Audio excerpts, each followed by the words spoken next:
YouTube family, तुम्हाला सर्वांना माझा नमस्कार आहे। तर मी आज टमाट्याची चटणी बनवणार आहे। तर बघू शकता इथे टमाटे घेतलेले आहेत मी शेंगदाणे घेतलेले आहेत, तिखट हिरव्या मिरच्या घेतलेल्या आहेत, हे लसूण घेतलेला आहे आणि इकडे कढई ठेवलेली आहे मी। तर आता सर्वात पहिले मी शेंगदाणे भाजून घेते। तर बघू शकता मी आता हे टमाटे आहेत ते चिरून घेते। तर बघू शकता शेंगदाणे भाजून झालेले आहेत, मी शेंगदाणे काढून घेते। मिरच्या पण भाजून घेते मी। थोडंसं तेल,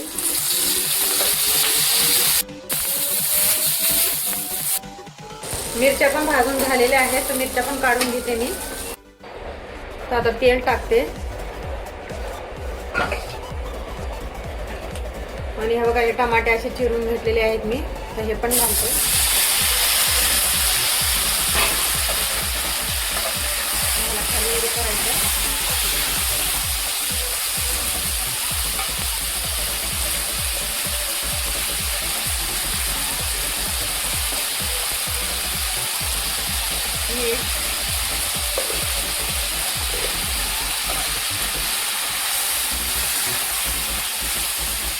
शेंगदाण्याचं वाटण बनवून घेणार आहे आणि लसूण मिरची ह्याचं पण वाटण बनवते। ते बघा वाटण उघडलेलं आहे आता। हे बघा हे आता पाणी सुटलं याला।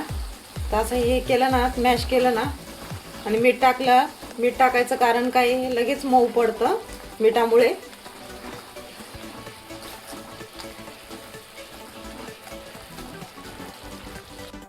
तर बघू शकता मी हे मिरची लसूणचं आणि शेंगदाण्याचं वाटण बनवून घेतलेलं आहे आणि इकडं हे टमाटे एकदम मऊ झालेले आहेत। आता ह्याच्यामध्ये मिरची घालते।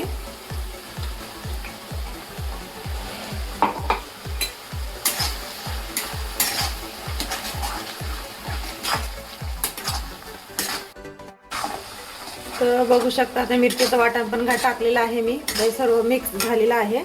आता हे शेंगदाण्याचा कूट आता हे घालायचं आहे।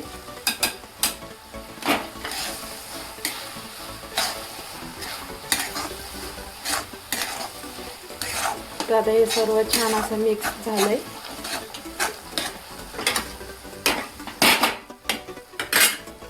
तर गॅस स्लो करून एक 5 मिनिटं त्यावरती झाकण ठेवते मी। 5 मिनिटं झालेले आहेत, मी झाकण उघडते। तर बघा तेलामध्ये आलेली आहे टमाट्याची चटणी। तर गॅस बंद करते मी आणि प्लेटामध्ये काढून दाखवते। तर बघू शकता टमाट्याची चटणी मी डिशमध्ये काढलेली आहे। तर मी असं बनवलेलं आहे, तर तुम्ही पण असंच बनवून खाऊन बघा, चवीला एकदम भारी लागते। तर भेटूया पुढच्या रेसिपीमध्ये।